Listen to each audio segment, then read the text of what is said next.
Assalamualaikum warahmatullahi wabarakatuh. Malam hari ini kita akan belajar bersama guru kita tentang sebuah tema, haruskah muslim itu kaya, gitu ya. Haruskah muslim itu kaya? Kenapa tema ini kemudian diangkat? Ini lahir dari kebingungan ya. Kita kan sering mendengar bahwa kalau orang kaya itu masuk surganya paling akhir. Kadang disampaikan seperti itu. Karena hartanya lama dihisap. Dan bahkan harta juga seringkali menjadi sebab manusia itu menjadi ahli neraka. Nauzubillah. Tapi di sisi lain juga uh, kita pernah membaca juga bahwa kefakiran itu dekat dengan kekufuran. Ya, jadi dari kemiskinan ini kemudian seringkali menjadi sebab orang jauh dari Allah Subhanahu wa taala. Jadi kita bingung nih. Jadi seorang muslim itu harus kaya atau seperti apa? Nah, di mana letak harta itu di hati seorang muslim? Nah, kita akan mengaji bersama guru kita biar tercerahkan insya Allah. Malam hari ini bersama guru kita Tuan Guru Ustadz Abdul Somad, haruskah muslim menjadi kaya? Baik, guru kita sudah standby di tengah-tengah kita insya Allah. Kurang lebih ini sudah pas pukul 20.03 ya, lebih 3 menit. Insya Allah kita akan mendengarkan kurang lebih 45 menit. Setelah itu nanti kita akan adakan sesi tanya-jawab. Bapak Ibu siapkan pertanyaan-pertanyaannya sebisa mungkin sesuai dengan tema kita pada malam hari ini. Baik, kepada guru kita, Ustadz Abdul Somad yang kami muliakan, kami persilahkan.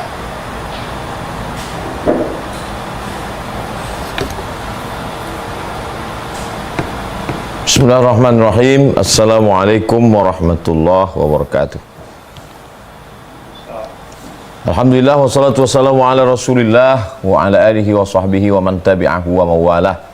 Subhanaka la ilma lana illa ma 'allamtana innaka antal alimul hakim.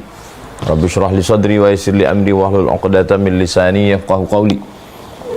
Bang Alvin Firdaus beserta seluruh tim yang ada di Pontianak, tim yang ada di Riau, bapak, ibu, abang, kakak, adik, sahabat hijrah bersama Ustadz Abdul Somad. InsyaAllah mudah-mudahan kita semua selalu diberikan kesehatan zahir dan batin, istiqamah iman dan Islam. Amin ya rabbal alamin. Tema kita malam ini, haruskah muslim itu kaya? Saya tidak menjawab harus atau tidak harus, mesti atau tidak mesti, wajib atau tidak wajib. Saya hanya memaparkan data. Nanti ambillah kesimpulan sendiri. Pembahasan yang pertama, dalam agama apapun, dalam bangsa apapun, dalam tradisi apapun, manusia ini terbagi kepada dua kelompok. Satu namanya kelompok hedon. Orang-orangnya disebut dengan hedonis. Alirannya namanya hedonisme. Hedon ini selalu menjadikan hidup sebagai puncak kenikmatan.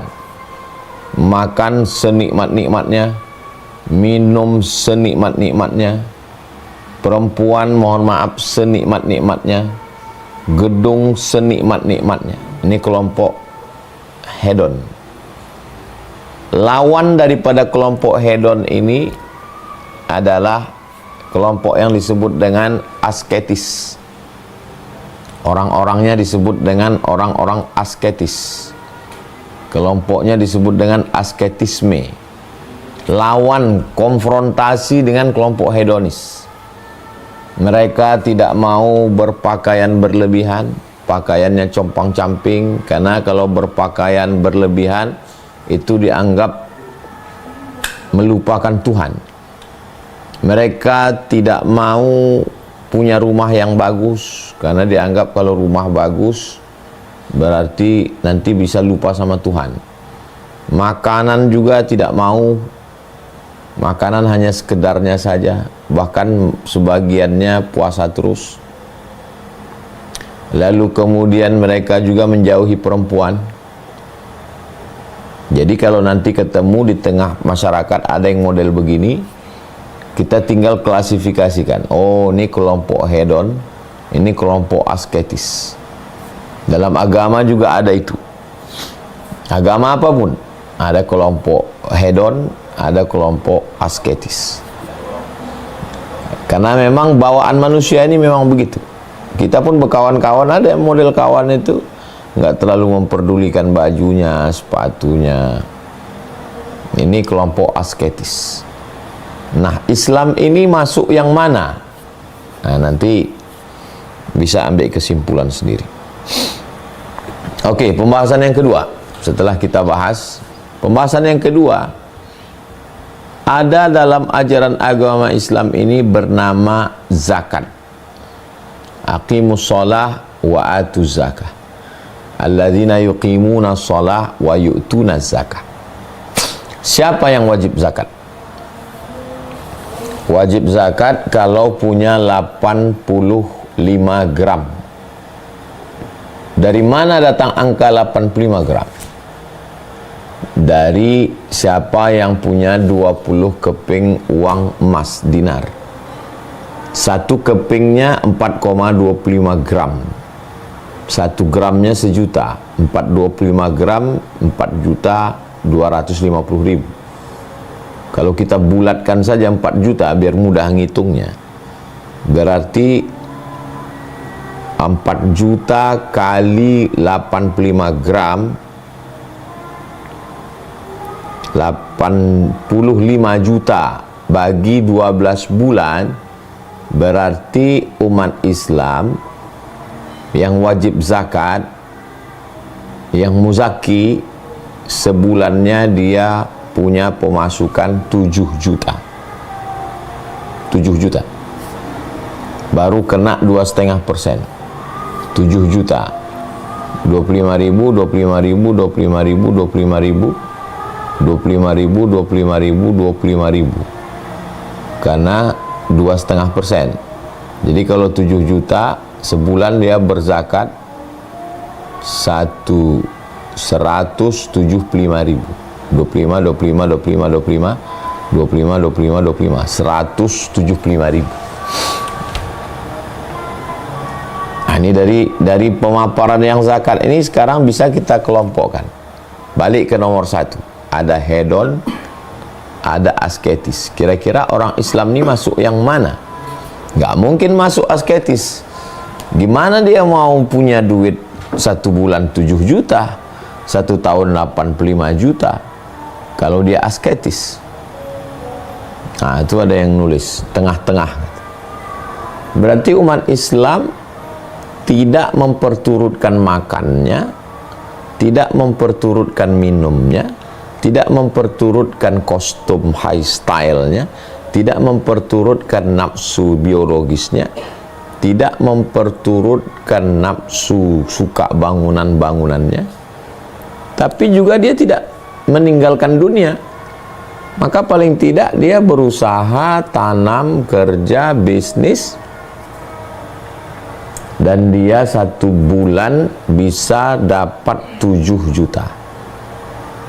Berarti kalau dia dapat 7 juta 1 tahun, dia dapat 85, dia sudah keluar zakat 2,5%. Haruskah muslim kaya? Sudah mulai terjawab. Jawab sendiri. Ketiga, haji. Haji itu ada namanya transportasi. Setelah transportasi sampai di sana akomodasi. Sampai di tanah suci konsumsi. Transportasi, akomodasi, konsumsi. Belum lagi nanti kena melanggar aturan kambing. Jadi kira-kira siapa yang bisa melaksanakan ibadah haji? Kaum hedon tidak bisa melaksanakan haji. Kenapa? Karena kaum hedon akan memperturutkan untuk nafsu. Kaum asketis pun nggak bisa melaksanakan haji. Kenapa? Dia tidak bisa membayar transportasi, dia tidak bisa membayar konsumsi, dia tidak bisa membayar akomodasi. Kalau gitu Islam itu di mana? Islam itu wa kadzalika ja'alnakum ummatan wasata. Dia pertengahan. Dia tetap nyari uang, nyari duit. Untuk apa kau cari duit? Aku mau bayar zakat. Untuk apa kau cari duit? Aku mau pergi haji. Aku mesti bayar transportasi, aku mesti bayar konsumsi, aku mesti bayar akomodasi. Jadi, nah ini ada yang nulis. Jadi mengejar dunia untuk akhirat. Bukan mengejar dunia, mungkin membahasakannya ya. Menundukkan dunia ini untuk akhirat. Jadi orang Islam tetap sama-sama nanam kelapa sawit. Yang ini nanam kelapa sawit, yang ini nanam kelapa sawit. Yang ini nanam karet, yang ini nanam karet. Yang ini garap batu bara, yang ini juga. Terus kita katakan, ini hedon ini. Enggak. Kenapa? Karena yang ini mau rumah bagus, pakaian bagus, kendaraan bagus, makan enak, bini di mana-mana. Ini yang hedon. Sedangkan yang ini enggak.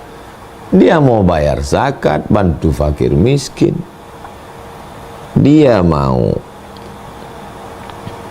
berangkat haji, memberangkatkan orang haji. Jadi mesti dipahami ajaran Islam ini dengan sebagus-bagus, sebaik-baik. Ini tentang haji. Berikutnya poin yang keempat, tentang kurban. Kurban.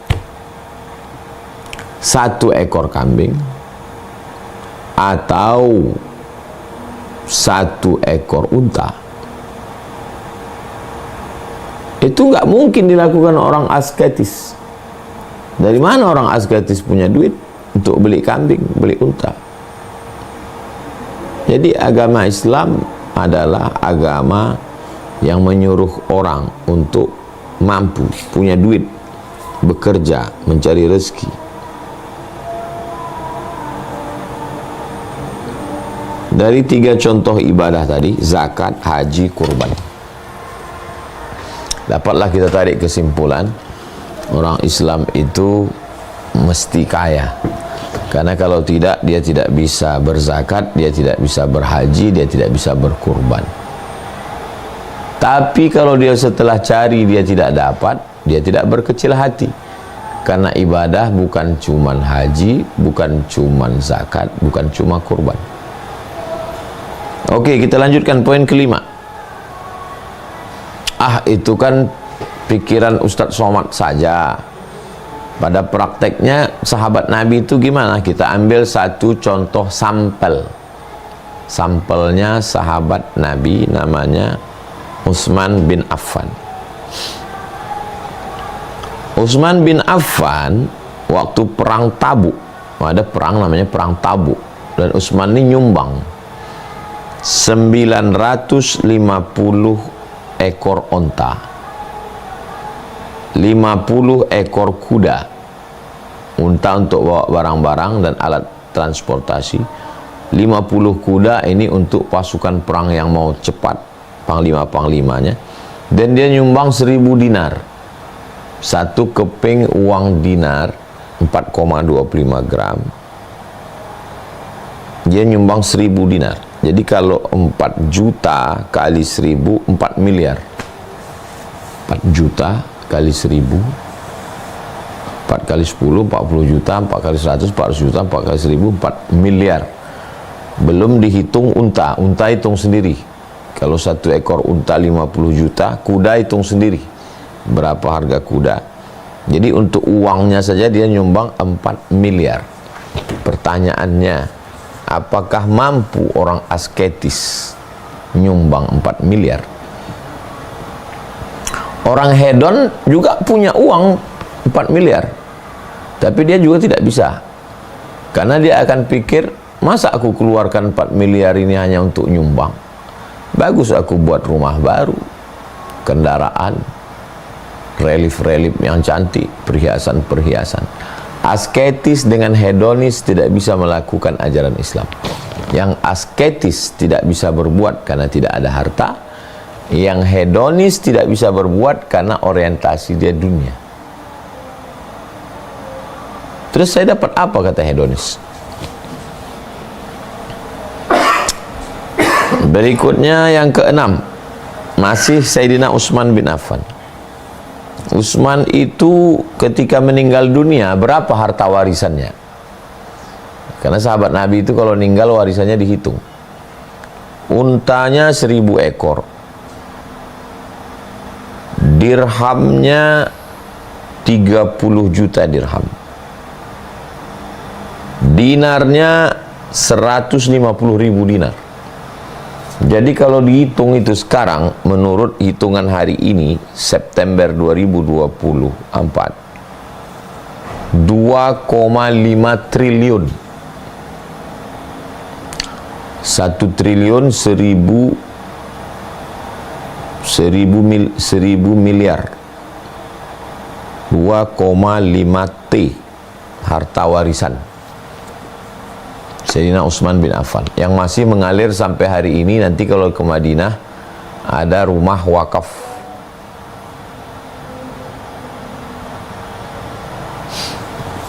Jadi ya, sahabat Nabi itu, walaupun ada sahabat Nabi yang tidak punya apa-apa, tapi kita mau bahas bahwa sahabat Nabi itu punya harta. Oke, berikutnya yang ketujuh, Nabi sendiri. Nabi menikah dengan Khadijah. Ontanya 20 ekor. Berarti 1 ekor 50 juta. Itu hitungan yang tidak terlalu tinggi, tidak terlalu rendah. Kali 20, 1 miliar. Ditambah lagi beberapa auqiyah emas. Setelah dihitung emasnya itu juga lebih kurang, kalau diemaskan di sekarang di September 2024, 1 miliar juga. Jadi emasnya tambah dengan untanya 2 miliar. Maharnya saja. Jadi kalau gitu Nabi itu bukan hedonis, bukan juga asketis, dia punya harta. Ini tentang Nabi menikah. Lalu kemudian tentang Nabi berkurban, nomor 8. Nabi berkurban 100 ekor unta.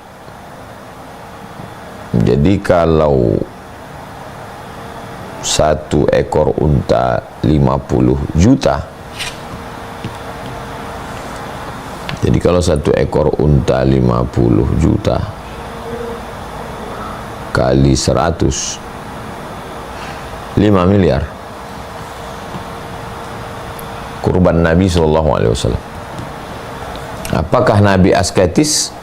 Ya jawab sendiri. Saya tidak mau menjawab, saya memaparkan data supaya kita sendiri yang memberikan jawaban. Poin ke-9, Nabi SAW ketika perang Badar tahun kedua Hijrah mendapatkan la taqillu an khamsina alfi dinarin, 50.000 keping uang dinar. 50.000 keping uang dinar. 1 kepingnya 4,25 gram, 4 juta kali 50.000 keping. Hasil ghanimah, harta rampasan perang Badar itu 50.000 keping kali 4 juta. 1 keping dinar itu 4,25 gram sama dengan 200 miliar. 200 miliar. Jadi ya begitulah Nabi, sahabat Nabi. Ini kita cerita fakta nih, data sekarang. Perang Badar tahun kedua 200 M. Oke, berikutnya 10 tentang bangun masjid.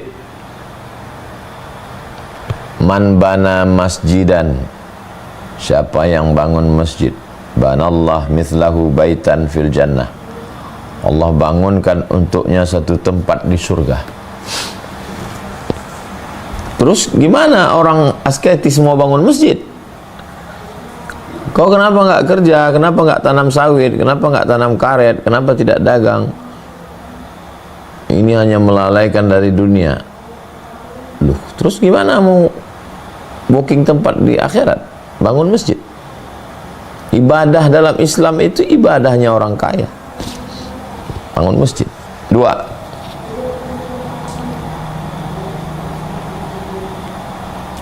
ana wa kafilul yatim, saya dan orang yang menyantuni anak yatim kahataini fil jannah, seperti ini di surga. Aku nanti dan orang yang menyantuni anak yatim seperti ini di surga. Sekarang siapa yang sanggup menyantuni anak yatim? Anak yatim ini ditanggung uang sekolahnya, uang makannya, pakaiannya. Saya udah banyak keliling. Kemarin waktu diajak Ustadz Salim ke Merapi Merbabu, ada rumah bagus 2 lantai, cantik, anak-anak gratis. Semua anak yang belajar tahfiz di sini Pak Ustadz gratis. Dari mana uangnya? Konveksi, pengusaha konveksi. Jadi ya memang Muslim ini mesti kaya. Kalau enggak gimana mau beribadah? 12. Dalam hadis Sahih Muslim dinyatakan Nabi SAW, idza matal insan, kalau manusia mati, inqata'a, putus amalnya. Di antara yang amal mengalir adalah shadaqatun jariyah. Shadaqatun jariyah itu wakaf, karena itu yang kekal abadi. Sekarang siapa yang bisa berwakaf tanah? Tanah sekarang tanah kalau di pusat kota Pekanbaru itu 5 juta 1 meter. Jadi kalau 500.000 1 hektarnya 5 M, berarti 50 miliar 1 hektar tanah di pusat kota, 50 miliar. Bangunan asrama Mahat Az-Zahra yang 4 lantai itu harga bangunan 17 M. Siapa yang sanggup melakukan itu? Siapa jamaah yang mengirimkan 2-3 sak semen, batu bata, kerikil? Kita nggak pernah buat proposal ke gubernur, kita tidak pernah bawa ke konglomerat, sekalipun kita tidak pernah bawa ngemis minta ke, enggak. Kita hanya iklan, kita sampaikan ke jamaah. Banyak sekali jamaah yang berkirim, kita tak tahu namanya entah siapa. Menjaga hati jamaah dan menjaga hati kita.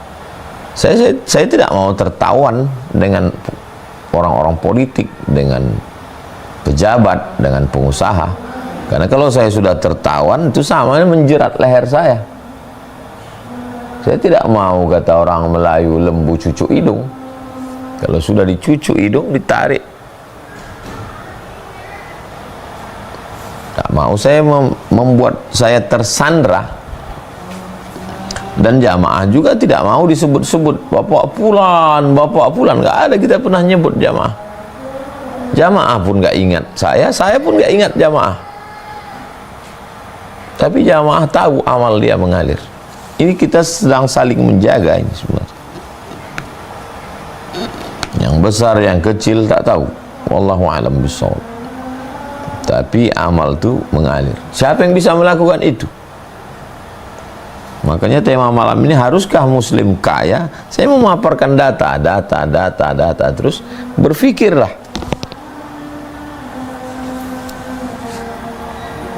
Tiga belas mayat-mayat yang masuk ke liang lahat ditanya, wahai mayat-mayat, seandainya kalian mau hidup lagi, kalian mau apa? Kata mayat, laula akhartani ila ajalin qarib, berikanlah kami waktu untuk hidup sejenak saja. Terus kalau ada waktu sejenak, kalian mau apa? Kata mayat-mayat, fa'as-saddaqa, kami mau bersedekah. Terus siapa yang bisa bersedekah itu? Mayat-mayat mana yang mau bersedekah itu? Mayat fakir miskin atau mayat orang kaya? Nah, begitulah ajaran Islam. Kalau mayat fuqara, du'afa, masakin, kata dia, kami hidup berzikir, kami hidup sholat sunat, kami hidup ajalin qarib. 14.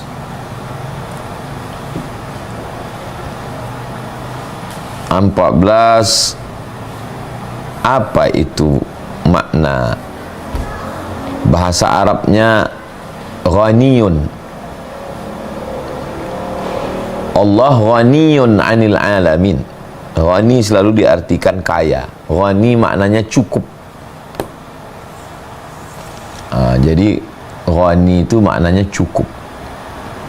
Allah ghani, Allah cukup. Allah tidak berhajat, tidak membutuhkan manusia. Jadi siapapun yang punya mental cukup, maka dia kaya. Walaupun kaya, kalau mentalnya kurang, bahasa Arabnya kurang itu fakir. Fakir, kurang. Makanya kata Nabi, iyyakum wal faqra al hadir.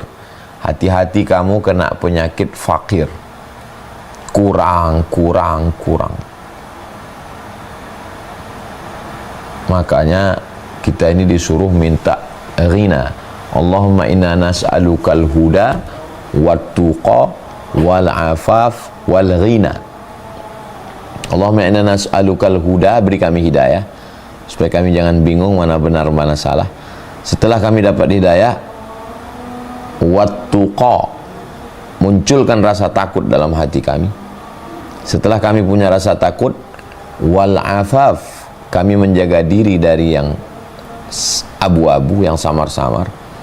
Setelah kami menjaga diri, wal ghina, kami merasa cukup. Puncaknya adalah cukup. Awal jalannya hidayah.